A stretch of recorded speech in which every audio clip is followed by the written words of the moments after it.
ഒരു കാരണം അതും, മറ്റൊരു കാരണം ഇനി റിയാസ് മുക്കോളി അല്ലെങ്കിൽ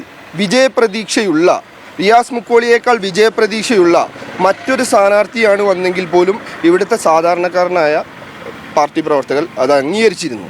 പക്ഷേ കഴിഞ്ഞ വർഷം മുഹ്സിൻ MLA പ്രചാരണ പ്രവർത്തനങ്ങൾക്ക് ഏകോപനം നടത്തിയ വ്യക്തി തന്നെ ഇവിടെ സ്ഥാനാർത്ഥിയായി വരുമ്പോൾ ഒരിക്കലും അത് സാധാരണ പ്രവർത്തകരെ കൊണ്ട് അത് മനസ്സിലാക്കാൻ സാധാരണ പ്രവർത്തകരെ കൊണ്ട് കഴിയില്ല. സ്ഥാനാർത്ഥിയെ പ്രഖ്യാപിച്ചതിന് പിന്നാലെ പട്ടാമ്പി മണ്ഡലത്തിൽ വലിയ പ്രതിഷേധമാണ് ഉള്ളത്. TP ഷാജിയുടെ സ്ഥാനാർത്ഥിത്വം അംഗീകരിക്കില്ല എന്ന് പറഞ്ഞതുകൊണ്ട് ഈ കോൺഗ്രസിൻ്റെയും യൂത്ത് കോൺഗ്രസിൻ്റെയും KSUവിൻ്റെയും എല്ലാം പ്രവർത്തകർ വന്നിട്ടുണ്ട്. ഇപ്പോൾ ഷാഫി പട്ടാമ്പി യൂത്ത് കോൺഗ്രസ് നേതാവ് സ്ഥാനാർത്ഥിയാകും എന്നാണ് പറയുന്നത്. എന്തുകൊണ്ടാണ് നിങ്ങൾ ഈ സ്ഥാനാർത്ഥിത്വം അംഗീകരിക്കാത്തത്? കഴിഞ്ഞ 5 വർഷക്കാലമായിട്ട് പട്ടാമ്പി ഒരു നാഥനില്ലാത്ത കളരിയായിട്ടാണ് പോയിക്കൊണ്ടിരുന്നത്. കഴിഞ്ഞ വർഷം റിയാസ് മുക്കോളിക്ക് സീറ്റ് കൊടുത്ത് വളരെ അപ്രതീക്ഷിതമായിട്ടാണ് അദ്ദേഹം ഈ മണ്ഡലത്തിലേക്ക് കടന്നു വരുന്നത്. വളരെ ചുരുക്കം ദിവസങ്ങളാണ് അദ്ദേഹത്തിന് കിട്ടിയിട്ടുള്ളത്. ഏകദേശം ഒരു 10-15 ദിവസം ആണ് അദ്ദേഹത്തിന് വർക്ക് ചെയ്യാനുള്ളൊരു അവസരം ഈ പട്ടാമ്പിയിൽ ഉണ്ടായിട്ടുള്ളത്. എന്നിരുന്നാലും UDFൻ്റെ പ്രവർത്തകരൊക്കെ ഒറ്റക്കെട്ടായി അദ്ദേഹത്തോട് ഒപ്പം കൂടി വളരെ ആക്റ്റീവായിട്ട് നല്ല രീതിയിൽ പ്രവർത്തിച്ചു.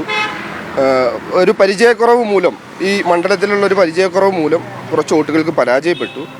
അതിനുശേഷം അദ്ദേഹം ഈ നാട് വിട്ടു പോവാതെ ഈ നാടിനു വേണ്ടി, ഈ നാടിൻ്റെ ഓരോ മുക്കിലും മൂലയിലും ഓരോ കോൺഗ്രസ്സുകാരനും പേരെടുത്ത് പറയാൻ പറ്റാവുന്ന രീതിയിലേക്ക് അദ്ദേഹത്തിൻ്റെ മികച്ച പ്രവർത്തനങ്ങളുമായിട്ട് അദ്ദേഹം ഈ 5 വർഷക്കാലം ഇവിടെ സ്ഥിരമായിട്ടുണ്ടായിട്ടുണ്ട്. അതുകൊണ്ട് തന്നെ ഒരു സാധാരണ പ്രവർത്തകൻ എന്നുള്ള നിലക്ക് ഒരു സാധാരണ പ്രവർത്തകനും അംഗീകരിക്കാൻ കഴിയാത്ത ഒരു സ്ഥാനാർത്ഥിത്വമാണ് ഇപ്പോൾ പട്ടാമ്പിയിൽ ഉണ്ടായിട്ടുള്ളത്. അത് റിയാസ് മുക്കോളിക്ക് സ്ഥാനാർത്ഥിത്വം കിട്ടാത്തത് കൊണ്ടാണ് നിങ്ങൾ ഇപ്പോൾ വിമതനായി മത്സരിക്കുന്നത്. ഒരു കാരണം അതും, മറ്റൊരു കാരണം ഇനി റിയാസ് മുക്കോളി അല്ലെങ്കിൽ റിയാസ് മുക്കോളിയേക്കാൾ വിജയപ്രതീക്ഷയുള്ള മറ്റൊരു സ്ഥാനാർത്ഥിയാണ് വന്നെങ്കിൽ പോലും ഇവിടുത്തെ സാധാരണക്കാരനായ പാർട്ടി പ്രവർത്തകർ അത് അംഗീകരിച്ചിരുന്നു. പക്ഷേ കഴിഞ്ഞ വർഷം മുഹ്സിൻ MLA പ്രചാരണ പ്രവർത്തനങ്ങൾക്ക് ഏകോപനം നടത്തിയ വ്യക്തി തന്നെ ഇവിടെ സ്ഥാനാർത്ഥിയായി വരുമ്പോൾ ഒരിക്കലും അത് സാധാരണ പ്രവർത്തകരെ കൊണ്ട് അത് മനസ്സിലാക്കാൻ സാധാരണ പ്രവർത്തകരെ കൊണ്ട് കഴിയില്ല. TP ഷാജി നേരത്തെ കോൺഗ്രസ് ആയിരുന്നു, പിന്നീട് ഈ V4 പട്ടാമ്പി ഉണ്ടാക്കി ഇടതുപക്ഷമായി സഹകരിച്ചു. പക്ഷെ അദ്ദേഹം ഇപ്പോൾ പൂർണ്ണമായിട്ട് കോൺഗ്രസ് ആയി മാറിയിരിക്കുകയാണല്ലോ. അല്ല, അത് ഈ വാക്കുകൊണ്ട് മാത്രമാണ് പറയുന്നത്. ഇപ്പോഴും അദ്ദേഹം V4 വിട്ടിട്ടില്ല. ഇപ്പോഴും അദ്ദേഹം V4 പോലെ തന്നെയാണ് പ്രവർത്തിച്ചു കൊണ്ടിരിക്കുന്നത്. നമ്മളൊരാളുടെ മറ്റു പേഴ്സണലായിട്ടുള്ള കാര്യങ്ങളൊന്നും നമ്മൾ പറയുന്നില്ല. പക്ഷേ ഇപ്പോഴും പട്ടാമ്പിയിൽ മുനിസിപ്പാലിറ്റിയിലായിക്കോട്ടെ ഒരു സാധാരണ പ്രവർത്തകന് പോലും ഇപ്പോഴും ഒരു ജോലിയോ അവസരങ്ങളോ ഒന്നുമില്ല. മൂപ്പരുടെ കൂടെ നിന്ന് പ്രവർത്തിച്ചിരുന്ന ആളുകളെ മാത്രമാണ് മൂപ്പർ ഇപ്പോഴും സപ്പോർട്ട് ചെയ്യുന്നത്. അല്ലാതെ ഇപ്പോഴും V4 ആയിട്ടാണ് മൂപ്പര് തുടരുന്നത്. നിങ്ങളുടെ ഒരു സ്ഥാനാർത്ഥിത്വം കൂടി വരുന്നതോടുകൂടി സ്വാഭാവികമായിട്ട് UDF വോട്ടിൽ വിള്ളൽ വരികയും LDF സ്ഥാനാർത്ഥി വളരെ അനായാസം ജയിക്കുകയല്ലേ ചെയ്യാം? അല്ല, അതിനേക്കാൾ ഉപരി ഒരു മനുഷ്യനോട് കഴിഞ്ഞ 5 വർഷക്കാലം ഇവിടെ വന്ന് മത്സരിച്ച് അതിനുശേഷം പാർട്ടി ഔദ്യോഗികമായി ആ മനുഷ്യനോട് ഇവിടെ ധൈര്യമായി പ്രവർത്തിച്ചോളൂ എന്ന് പറഞ്ഞതിൻ്റെ അടിസ്ഥാനത്തിൽ അദ്ദേഹം ഈ നാടിനെ ചേർത്ത് പിടിച്ചിട്ടാണ് അദ്ദേഹം പ്രവർത്തനമായിട്ട് മുന്നോട്ട് പോയിട്ടുള്ളത്.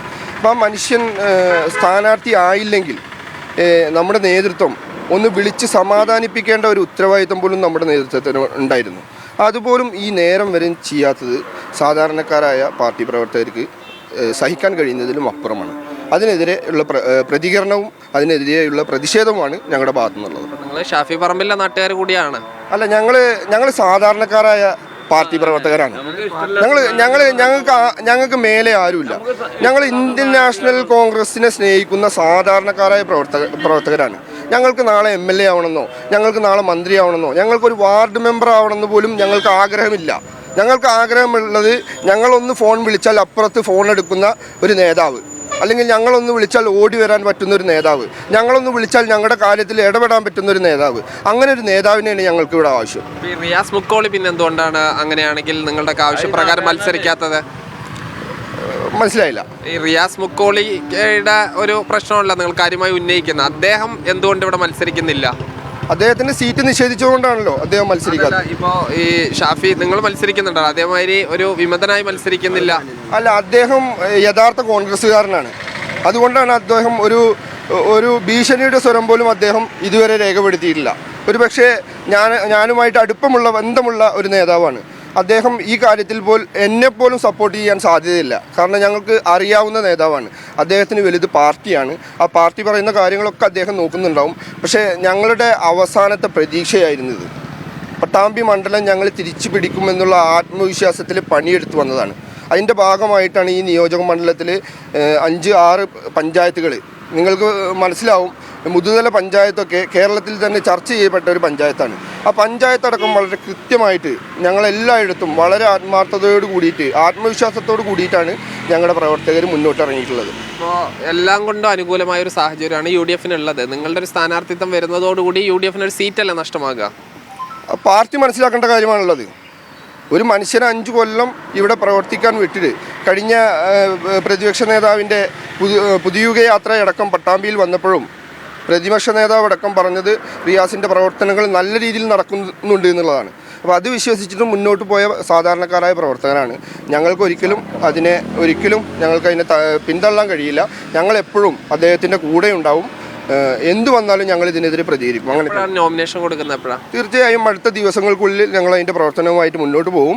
അടുത്ത ദിവസം നാളെ തന്നെ കൺവെൻഷൻ വിളിക്കാനും കൂടുതലായിട്ടുള്ള പഞ്ചായത്ത് മെമ്പർമാരുൾപ്പെടെ മണ്ഡലം പ്രസിഡന്റുമാരുൾപ്പെടെ ഈ നിയോജക മണ്ഡലത്തിൽ ചാർജ് വഹിക്കുന്ന കോൺഗ്രസിൻ്റെ പദവിയിലിരിക്കുന്ന എല്ലാവരെയും അണിനിരത്തിക്കൊണ്ട് ഞങ്ങളൊരു വലിയ കൺവെൻഷൻ തന്നെ നടത്തും.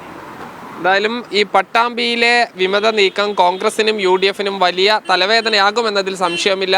വിജയം ഉറപ്പിച്ചൊരു മണ്ഡലമായിരുന്നു. ഇനി എന്ത് സംഭവിക്കുമെന്നുള്ളത് കാത്തിരുന്ന് കാണണം. ഷിജു ചിറ്റൂരിനൊപ്പം സാജിദ് അജ്മൽ, മീഡിയ 1 പാലക്കാട്.